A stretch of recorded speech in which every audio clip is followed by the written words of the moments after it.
প্রিয় আমি, আপনার ওপর আমার এক আকাশ অভিমান। অভিমান তো হওয়ারই কথা, তাই নয় কি?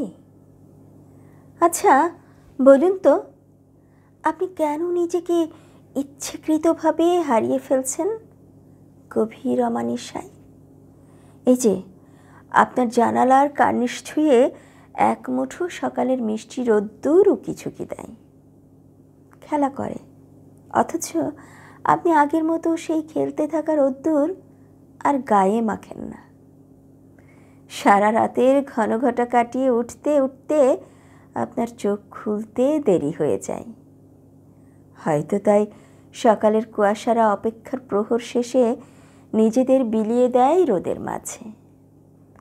রোদেরাও অপেক্ষায় থাকে আপনার চোখে এসে পড়বে বলে, কিন্তু আপনার আর নাগাল পাই কই। যদিও আপনার কাছে এখন আলো আধার সবই সমান, তবুও থাক, সে যাই হোক। আচ্ছা, এমন কি আদতে হওয়ার কথা ছিল? জানি আপনি ভীতু, তেমন কারোর সাথে মিশতে পারেন না। আবার যার সাথে মিশেন তাকে চরমভাবে আপন ভেবে ফেলেন। আর হয়তো তাই আপন ভাবা সেই মানুষটার সামান্য বেপাত্তাই মন খারাপ করেন। কখনো সখনো তো বোকার মতো হাউমাউ করে কেঁদে ফেলেন, যার খবর আপনি ছাড়া আর কেউ জানে না।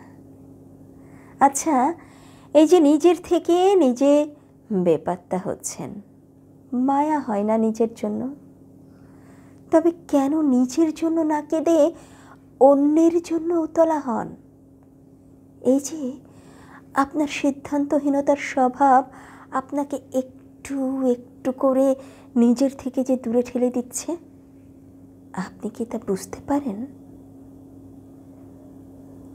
হয়তো পারেন, বুঝেও তবে কেন নির্বাক থাকেন? কেনই বা নিজেকে কষ্ট দেন? নিজেকে এইভাবে কষ্ট দেন বলেই আপনি নিজের কাঠগড়ায় আজ নিজেই দাঁড়িয়ে এবং নিজের কাছেই নিজে অপরাধী।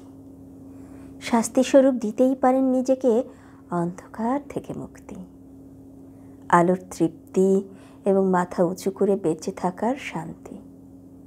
এটি আপনি যাকে সবচেয়ে বেশি কষ্ট দেন।